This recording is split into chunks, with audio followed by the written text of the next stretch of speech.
அளவு இங்கே கூட்டத்தில் பேசுகிறாரு. எல்லாருக்கும் 500 கையில் கொடுத்து அதில் ஏற்றுறாங்க வேனில், அதுலக்கே கூட்டம் ஏற மாட்டேங்குது. இந்த மனுஷனை வாய் போய் பார்க்குறது, இவனை மாதிரி ஒரு ஆள் மோசமானவனை பார்க்கக்கூடாது அப்படின்ற அந்த மக்களுடைய உணர்வு. நான் சொல்லலப்பா, செல்லூர் ராஜு சொன்னான் அப்படி இப்படின்னு மரியாதை குறையாக பேசினான்னு சொன்னாங்க. அண்ணன் மேலே எங்களுக்கு தனி மரியாதை உண்டு.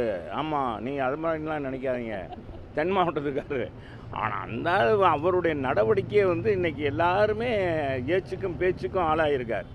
ஏன்னா இந்த கட்சி ஒரு சாதாரண டீ கடைக்காரரை முதலமைச்சராக்கி 3 முறை முதலமைச்சராக்கி சட்டமன்ற உறுப்பினராக்கி பல துறைக்கு அமைச்சராக்கி அழகு பார்த்த இந்த கட்சிக்கு இன்றைக்கி அழிந்துரும் இல்லை அப்படின்னு சொல்கிற அளவுக்கு அந்த வாய் வருதுன்னா, இந்த எலும்பில்லாத நாக்கு எப்படினாலும் பேசுன்றதுக்கு ஓபிஎஸும் ஒரு உதாரணமாக ஆகிட்டார் பாருங்க.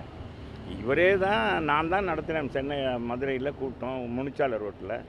நாங்கள் டீ கடையே வச்சுருந்தவங்க, என்ன ஸ்டாலின் போய் டீ கடையில் டீ சாப்பிட்ற பெருசா அப்படின்னு இவரே தான் பேசினார். ஸ்டாலினை பற்றி பேசாத பேச்சா, அம்மா இல்லைன்ற உடனே அப்படியே பிளேட்டை மாற்றி போட்டுட்டார். அவ்வளோதான். அவரை போயிட்டு எதுக்குங்க, நீ விடுங்க, மக்கள் மறந்துட்டாங்க. வேறு என்ன